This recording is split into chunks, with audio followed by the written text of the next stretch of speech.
All right, let's pick this back up and finish with Superman Red. This is the Prime Rare. Superman ally, 6 range, single target, 175 or 100 points. He has the weight not Superman. He also has an extra little bit to it. If you also have Superman 41A, Superman Blue on your sideline, you may instead replace the chosen character of points equal to or higher than the combined points with both of them. Okay? So it's a little bit extra stuff there. Also another trait, blue energy absorption release. Superman Red can use Force Blast. Superman Red and adjacent friendly characters ignore and damage dealt by energy explosion. So that's pretty good as well. Let's take a look at the dial here. We have Charge, Pulse Wave, Impervious, and Enhancement. Then the next click, you have Sidestep, Pulse Wave, Impervious, Prop. That's at 175. If we just play the 100 points, once you get to that second click on the 100-point dial, it's Hypersonic, Energy, Steel Energy, Super Senses, and Prop. So it's kind of interesting, but the whole object there is if you take damage, you Hypersonic in, punch, Steel Energy, and then you're good to go again. So it's all right. This is probably not the the Superman Red is probably not the best Superman in this set. I want to say the least popular, because he's going to be popular, but I've seen better rare primes before. There's something here, but it's just weird. Like Pulse Wave and Charge do not really mix. Yeah, Sidestep Pulse Wave does with the prob. That can be good, but you never really want to just push off your top click to do that. And you're playing them at 175. I could see the best use for Superman Red is when you use the weight this is not Superman trait. I could see that actually is something that could be beneficial where you literally can kind of pick and choose what works best for you, and it's cheap enough where you could have enough support pieces. You're like, oh, I need that Pulse Wave. Great, okay, let's pop this one in for the Pulse Wave, and make it work that way. So, I don't know. That one's just kind of hit or miss, and then his ignores Energy Explosion. Energy Explosion can be a pain nowadays, but the ignores Pulse Wave on the other one is way better, I think. All right, Lori, 6 range, 3 targets, 45 points. When occupies water, she has a dolphin, modify her defense by +2. When she begins an action in water, modify her speed by +2. Okay, so there's benefits to being in water for sure. Also, when her and a friendly character named Mermaid is KO'd by, or either one of them, her or Mermaid is KO'd by an opposing character. Opposing characters within 5 squares of the KO'd character that are occupying water terrain are dealt 2 penetrating damage. It's kind of a payback there, so that's pretty gnarly. And then we also have Mind Control is not dealt damage. She can use it as a free action, but only target characters named Superman and Superboy. Let's take a look at the dial. It's pretty much straightforward. 6 range, 3 targets. So a good mind controller with the 11 attack. Damage-wise, not so much. Willpower helps so she can do it multiple times. But that's it. Pretty much a water character that can mind control pretty good. You would like to see a further range for it, but I mean, sniper rifle, and then you got somebody really nasty, 10 range, 3 targets with 11 attack that does not take mind control feedback damage for 45 points. Yes, that's really good. That's really, really good. So that's something to think about there. Heal, 6 range, 1 target, 150, 100 points. Ignores hindering terrain for shooting characters or seeing characters. Has the weight that's not Superman, so he can swap out. Also has Perplex. When he uses it on an opposing character after the action's resolved, he can use Outwit to target that character or use Perplex a second time to perplex himself. Woo! He's got a lot going on here. He's got that on the 150 and 100 point dial. I mean, if you look at that 100-point dial, Yes, he loses 2 speed, but his attack's the same, and he drops 1 damage. But he's still got an 18. Yes, impervious over toughness. But for 100 points, you get somebody really nasty here. And you get a perplexer. I mean, that's really good for 100 points. 150 points, you have a little bit more going there because you do have the impervious. And then potentially if you pop off that and you get on your second click, you have a 12 attack. This guy is short dial, so he could easily get one-shotted if not, but he could also really do a lot of damage for a little bit of points. 150, that's okay. For 100 points, though, he could do 1 less damage, but he's much easier to kill. But the hypersonic, ooh, that's good. And he has a little bit of range. I like him a lot. Maxima 125, zero range, no targets. Well, 1 target. Can use TK and Mind Control. Love this set with Mind Control. It's just awesome. That's a trait. Also, the special damage power when Maxima is adjacent to the highest point opposing character, she can use Mind Control as a free action, but only target that character. Oh my. That is really good. So you get next to them. So you could, so you could literally move action next to the highest point character, then as a free action, Mind Control him. What? Then next turn, you're next to him, Mind Control him for free, whatever. Or punch him in the face and then Mind Control him, or Mind Control him, they do something, then punch him in the face. That's good. This one is really, really cool. Yeah, looking at the rest of the dial here, also, yeah, you got TK as well in there. There's something to be said about this. You don't have any like range for Mind Control. I would have to. I don't want to. I'm not 100% sure off the top of my head right this second if Mind Control has a minimum range of 6 or 4. Or if it's you just have Mind Control and you can only use it like you have to use your range. If you have 0 range, it's not a thing. I'm kind of going off the top of my head. I cannot remember if that one is a minimum or not. I know you guys will know off the top of your head, or we can find out. But anyways, yeah, still cool. I like it. Kind of high points for 125. Looking at the dial, it's only 6 clicks, so KO's on 7.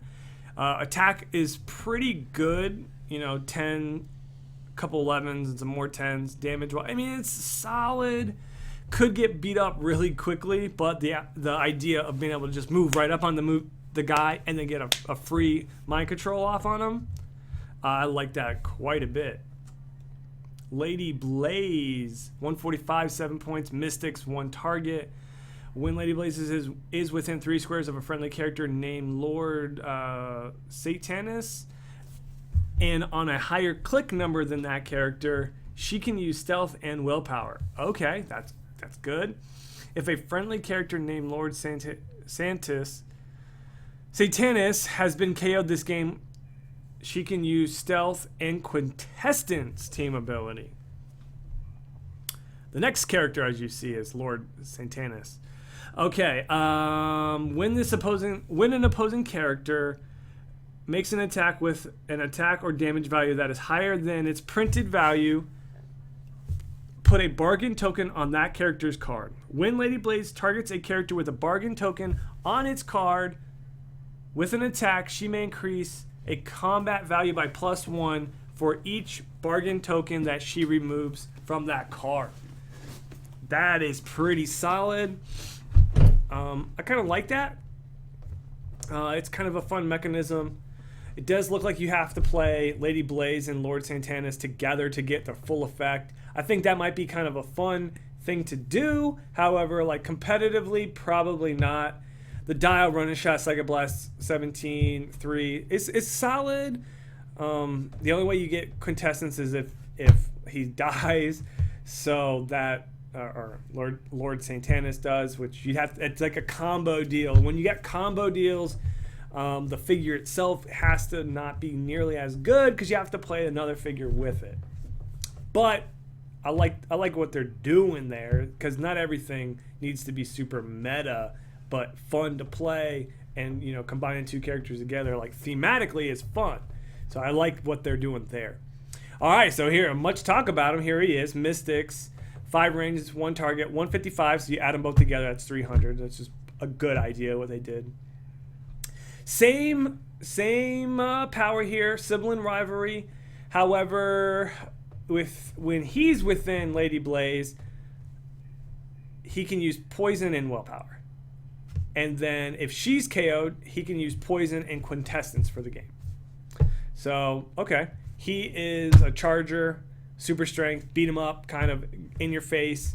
He does have a little bit of range, though, which could help him. He's got phase in at the beginning of your turn. If Lord Santanus is closer to the opponent's starting area than his starting area, choose one. Heal him 1 damage, or his powers can't be countered until your next turn. That's pretty cool. I like that a lot. So if you're already top dial, you pretty much have...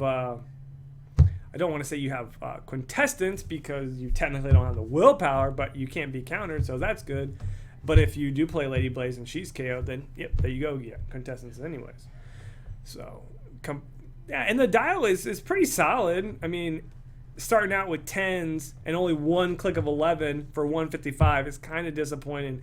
But damage output, there's some good damage output here. You got the charge, super strengths, exploit weakness. Then mid dial, you have some blades and flurry, which is always fun. It's gonna be cool. Lowest lane, 45.0 range. Just looking up here, we got some special powers that I know is going to be game changing here. We got willpower and outwit, push to get perplexed. So definitely support figure. But for 45 points, we need to see what is she doing. At the beginning of your turn, you may choose an opposing character within 4 squares in line of fire. Until your next turn, that character can't use team abilities. Okay, so she turns off team abilities. Yeah, that's actually pretty good. Yeah, that's really, really good. You need line of fire and you need to be within 4 squares. But let's all see. Opposing characters can't draw line of fire to lowest lane unless they are within 2 squares or adjacent to a friendly character.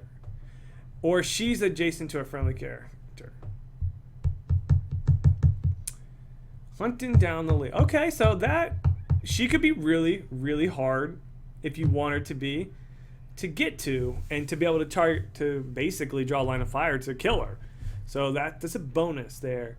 We have a special defense. Adjacent friendly characters named Superman can use defend. This is at the end of the dial, though. If this power is revealed by taking damage, stop turning dial. Okay, so it's a stop click. All right. If you do, you may place a friendly character named Superman adjacent to lowest lane. All right. So it's a stop click, and you immediately get to bring Superman into the next to her, and Superman has defend. So instantly, she gets boosted up to whatever defense he has, which is very, very cool. I like it. Very thematic.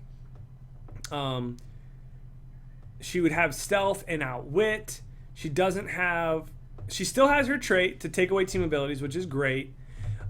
She doesn't have can't draw a line of fire to her, but she does have stealth. I could see this character.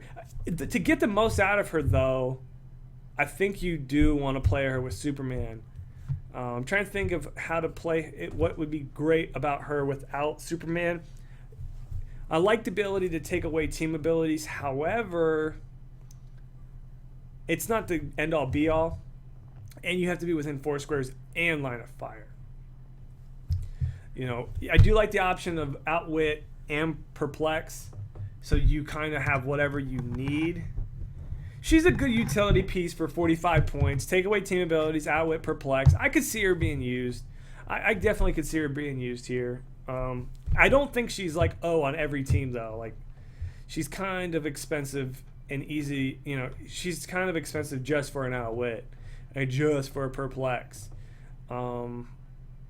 However, you could, if you get in position, you could take away team abilities. And if you can just take away team abilities for a turn or two, that might be enough to change the tide of the game.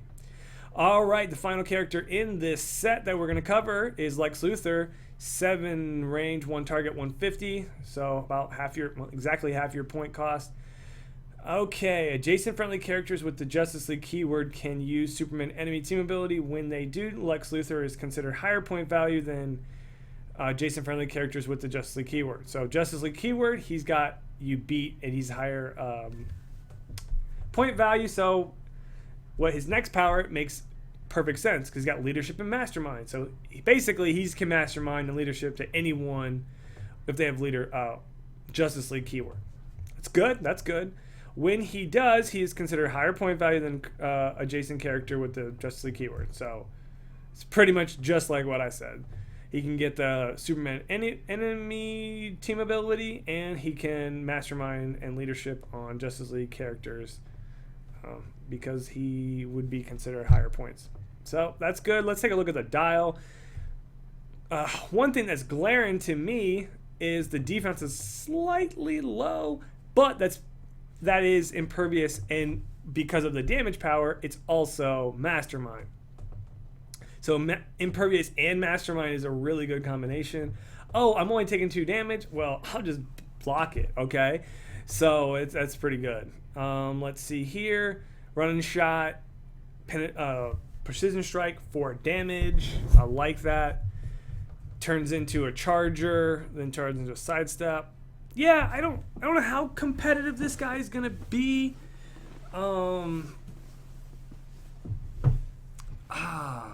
He's got the Justice League and Superman enemy team abilities, so that's kind of interesting. Yeah, given the friendly characters, the Superman enemy, that could be fun. So you get some more extra outwit. Yeah, there's something to be said about this guy. I think it's a fun piece. It's a good piece, not meta. But that's my thought process there. All right, guys, so that concludes the rares. Hopefully you guys enjoyed this. Tell me if you like the window there, a view of me. I don't know if that helps anything, but definitely probably adds something, either good or bad. Let me know. If you like it, I'll do more like that because it's hard for me to go and do like unboxings and all these videos when I'm looking at figures and you can't see me. And I don't have anything against going on camera, but I don't want to just be on camera just to be on camera. So this kind of works. I can show you guys what I'm trying to talk about, and then you got a little peek in what is going on. All right, guys, take it easy, and we'll pick this back up with the super rares.